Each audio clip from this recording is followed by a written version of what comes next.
Hello and welcome to the second part of the League of Legends Roundup for June 18th, where I cover the LEC and the LCS. You'll notice that the video is a bit different. Shadows are being casted right now because of what time of day it is. And later today you will notice, if you didn't watch yesterday's video, that the LCS part will be quite different lighting because of the time of day it'll get done. LCS goes until like 9 o'clock tonight. So I'm going to film this and have it saved so I can then work on the LCS. Let's get started. Astralis and BDS. Astralis win the game between the two bottom feeders. I mean, these two teams are considered the two worst in the LEC, and Astralis really took it to them at 3 minutes. BDS, however, would throw the first punch, getting a 2v2 kill. This is the second game in a row they got 2v2 kills in the laning phase. The game would slow down. We wouldn't have another kill after 3 minutes until 16 minutes. During that time, the teams would exchange Drakes. Astralis taking a mountain, BDS taking an ocean, and then Astralis would take an Infernal 2-1 at 16 minutes. Xerxes with both kills. 19 minutes, BDS would go top lane and get a kill. Astralis would get a pick. Astralis go to Infernal Soul Point at 22 minutes, 2-0. DeJour with both kills. DeJour ends up being MVP on the Victor. Had a lot of kills in these team fights, dealt a lot of damage, did what he had to do. At 27 minutes, BDS prevent Infernal Soul. However, they get punished. Astralis winning the fight 4-0. DeJour with another double. That would lead to a Baron, an 8k lead. They're up 9-3 at 28 minutes. DeJour is 4-0-3. And then they end 2-0 in mid. Kabe with both kills on the Zeri to push to end 12-4. During laning phase, Astralis attempted one play and were unsuccessful. BDS attempted 2 and were unsuccessful. Astralis ending on the power play. SK and Mad Lions, game 2, a blowout for Mad Lions. Slow early game where we had 2 Drakes taken before first blood. Mad Lions going ocean and mountain. Then get a kill in the river at 12 minutes. In laning phase, actually I skipped a few lines. So they get the kill in the river at 12 minutes. And then at 14 minutes they win a big fight 4-0. Unforgiven with a double. Mad Lions then go to Infernal Soul Point before laning phase even ends at 19 minutes, 5-0, with Mad Lions up 4k gold. So Mad Lions, it took till 19 minutes to take down the first turret, but had secured 3 Drakes and did not have to lose a single player to do so, nor kill a player to do so. 21 minutes, Mad Lions get a pick. They then take Infernal Soul 5-1 at 22 minutes. That leads to a Baron, a 7k lead. After the Baron subsides, they win a fight 5-1. Unforgiven with a triple. Elyoya with a double to end 15-2. During laning phase, Mad Lions attempted 2 plays unsuccessfully. SK did not attempt any. Elyoya ends up being MVP on the Viego. He was the front line. He made things happen for this team, along with Niski. Maybe not getting the kills, but doing what he had to do, carrying the game. Elyoya is really coming into his own in the beginning of this split. We'll see how he does tomorrow. Game 3, Misfits and Vitality. Okay. So, Misfits and Vitality. First blood would come at 7 minutes. Vitality getting a couple kills in the jungle. Misfits were taking Infernal. And then Vitality kind of just took over from there. They would go mid lane a couple times. If you missed my sneak peek yesterday, when I talked about the LEC, I did say Vitality needs to allow perks to carry. And they sure as hell did in this one. On the Corki. I think he ends up 8-2-6. So they go mid twice, and then they take an ocean at 14 minutes, getting a kill. Laning phase ends after that with Vitality up 5-0 and 5k gold at 15 minutes. During laning phase, they attempted 3 plays, 2 being successful in mid lane. Vitality go 2-1 and bot at 15 minutes. They go bot lane again. So with all this bot prio, it leads to Mountain Drake that they would fight for and win 4-1. Alfari with a double on Ornn to secure it. At 22 minutes, Vitality get a pick. There's a fight in the river 1-for-1. They're not able to Baron at that time, but at 25 minutes, they win a fight 4-0. Karzi with a double to secure the Baron. That gives them a 9k lead. They use the Baron to go to Mountain Soul Point, and then they end before the Baron expires 3-0 and bot perks with a double as they push to end. So Vitality, clean game over Misfits. Misfits drafting Vethio Victor. This meta is not good for him. I didn't see the bans. By the time this game was going on, I was fast forwarding through gameplay. I could care less about draft. You know, outside of just a moment like this, like, oh, well, I wonder if the Ari was left up again, because they left it up last time yesterday and didn't pick it, and they got blown out because of it. XL and Fnatic, surprising loss by Fnatic. XL upsetting them in this one. They get a 2v2 kill at 2 minutes to set the tone. Fnatic then go bot lane to right the ship a minute later.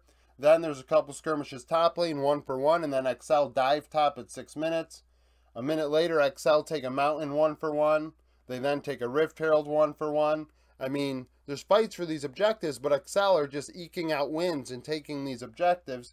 XL go top lane again at 11 minutes, so they've won top lane twice. Fnatic take an Infernal, and laning phase ends at 13 minutes, with XL up 6-4, 2k gold. Finn is 1-1-4 on Gangplank. They then take the second Rift Herald 1-0 at 16 minutes. 18 minutes, Fnatic take a Cloud. XL punish them for doing so, 3-1. Marcoon with a double on Wukong. There's then a fight in bot at 20 minutes, 1-for-1. XL take the Baron at 23 minutes, 3-0. Patrick with a double, gives him a 7k lead. Patrick on the Callista ends up being the MVP. He was dealing a ton of damage in these fights, despite not racking up the kills in the early to mid game. He was hard to kill. His Fate's Call was on point. Couple good games out of Patrick to start the split. XL used the Baron to take a Cloud to prevent Cloud Soul Point from going over to Fnatic. XL are up 14-6 with the Baron at 24 minutes. Finn is 3-2-9 on the Gangplank. He also was impactful. His ultimate's doing what he had to do. Cannon Barrage, I believe is what his ultimate's called. He's doing what he had to do. 25 minutes, XL win a fight in bot 2-0. Patrick with a double. They then get a kill in the Fnatic base at 28 minutes and kind of just play around in the base until they finally end. A minute later, Patrick with another double, 3-0. Final score 20-6. During laning phase, XL were 1-for-3. Fnatic 0-for-1. And XL do not end on the power play. Final game, G2 and Rogue. G2 get really weird in draft. Rogue were not prepared for it, clearly, and lost because of it. G2 go Yone Yasuo in the solo lanes with Swain at support. So, a really interesting draft that I doubt Rogue was ready for.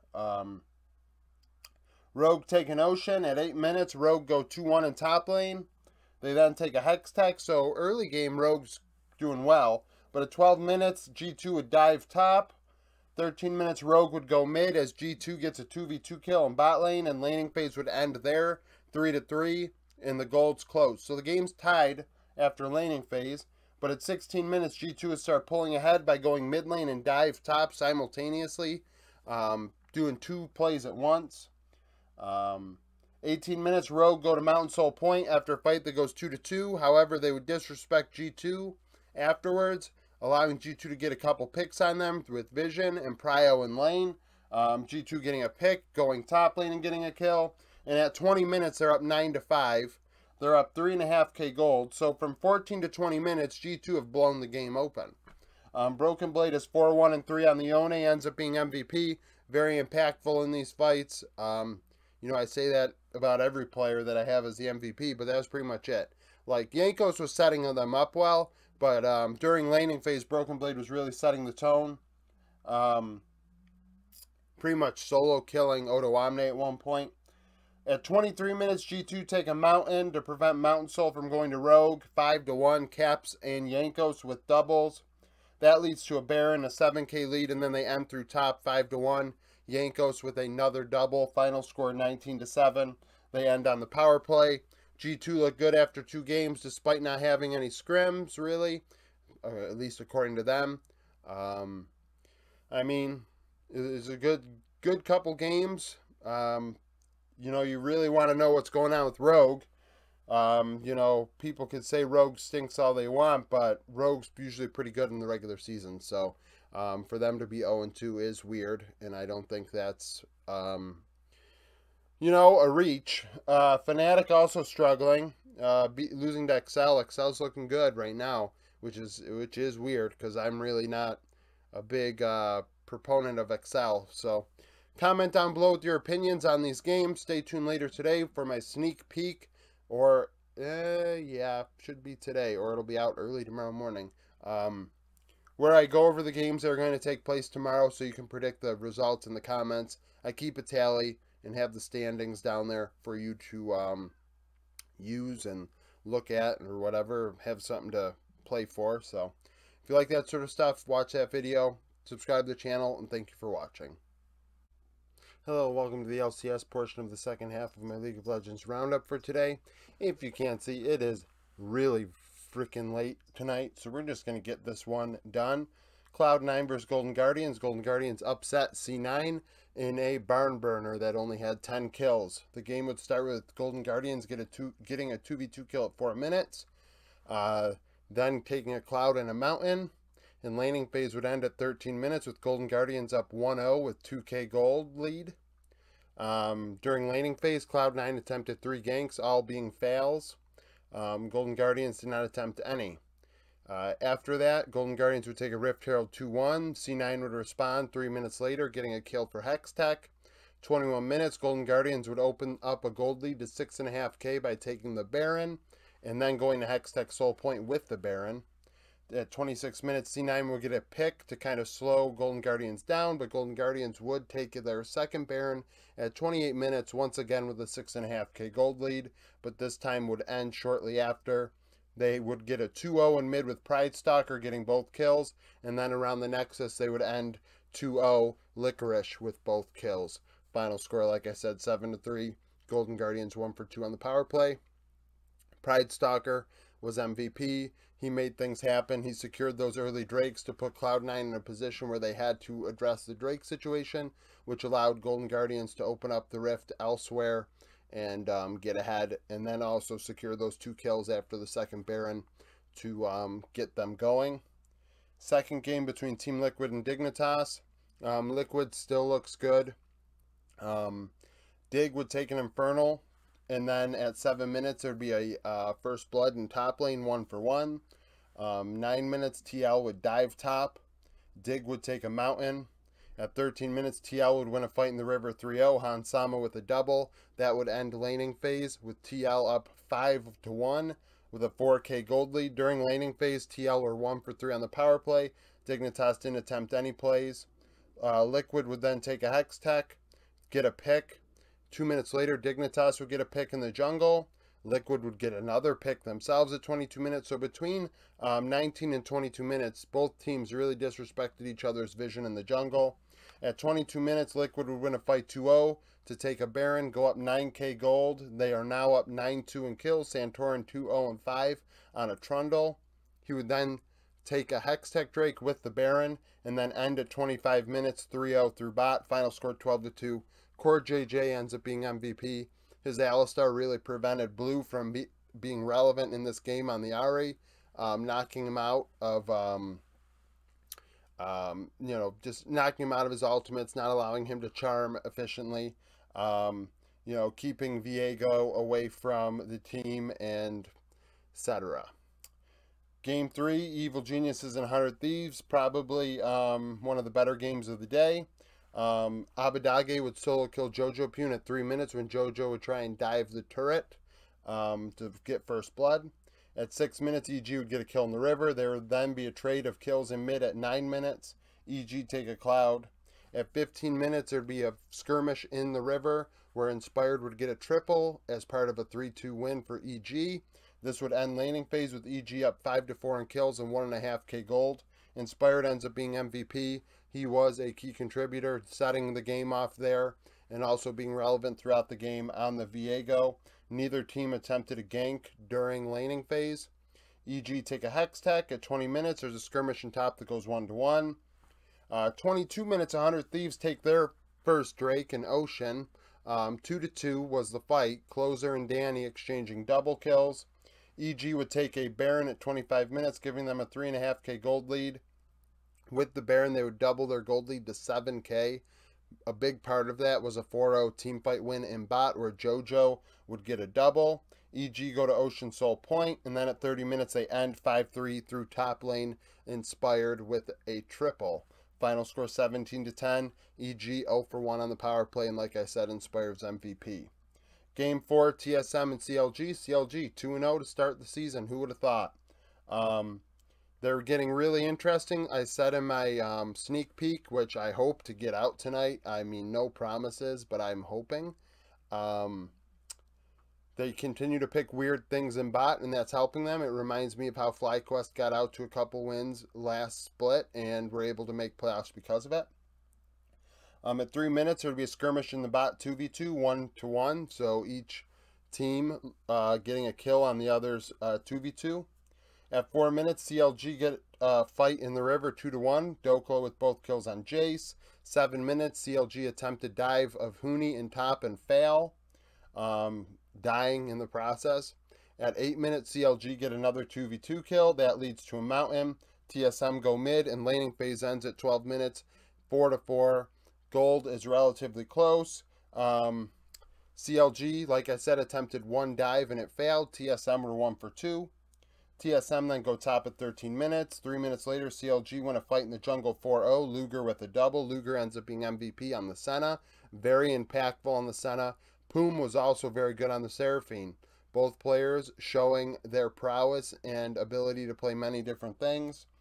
TSM take a cloud at 17 minutes 1-1. CLG then would get 2 picks at 18 and 20 minutes respectively, opening up Prio in the jungle, which would lead to a Baron at 21 minutes, 2-1 with a 3.5k gold lead. CLG now up 13-9 with this Baron. Luger 3-1-9. Spica 6-2-0 for TSM. TSM take a Hex Tech. At 24 minutes, they then kind of crawl back into this one, 2-0 in the river, but CLG would respond by taking the next Drake themselves and slowing the game down. At 30 minutes, they win a fight 2-0, Luger with both kills to secure their second Baron, giving them a 3k gold lead, so that kind of just shows that TSM were able to crawl back into this one, cutting that gold deficit down so much. And then at 32 minutes, CLG win a fight in mid 3-0, Contracts with a double. The game would end 19-11 with CLG on the power play. Luger ends up being MVP. The final game between FlyQuest and Immortals. FlyQuest Philip has been playing for Kumo. I did not mention that yesterday and thought I needed to. At 9 minutes, IMT would open this up with a Rift Herald at, would open it up with a First Blood for Rift Herald at 9 minutes. FlyQuest would then go bot lane. Immortals take an Infernal, and at 15 minutes, laning phase ends 1-1. Immortals up 1k gold. So it's really anyone's game at 15 minutes. A very slow one, just like game 1. IMT take an Ocean. At 17 minutes, we get an exchange of kills in the jungle, 1 for 1. And then at 20 minutes, we get another exchange, 1 for 1 in mid. That leads to Immortals going to Hextech Soul Point, though, because they're able to go over to the Hextech Drake and win a fight. Not win a fight. Take the Hextech Drake to go to Hextech Soul Point. FlyQuest punished them for doing so. 3-0. Johnson with all 3 kills on the Ezreal, which led directly to a Baron take, where FlyQuest would have a 4k lead. Immortals then get a pick, and at 26 minutes after this FlyQuest Baron subsides, FlyQuest are up 6-4 and 6k gold. At 27 minutes, FlyQuest would take a Hextech, 2-1 to Kui getting both kills to secure that Drake to continue prolonging the game. At 30 minutes, however, Immortals would win a very important fight, 3-1, Power of Evil with a double kill on Ari. Him and Kenvi both playing a very pivotal role in the final couple fights of the game. PoE ends up being MVP for this. They're down 4k gold after they take the Baron. And then 3 minutes later, they would take the Hextech Soul, winning a big fight 5-0 for the Drake. Kenvi with a triple on the Wukong. Final score 12-9. Both teams had a power play and would fail. So thank you for watching this video. I really speed ran through this. If I did not get the if I don't get the sneak peek out, it'll be out tomorrow morning. You won't have a lot of time for turnaround for the LEC games, but that's just, at least I'll have it out. So Thank you for watching this video. If you like it, subscribe to the channel for daily League of Legends content, comment down below about the LEC and LCS games, and thank you for watching.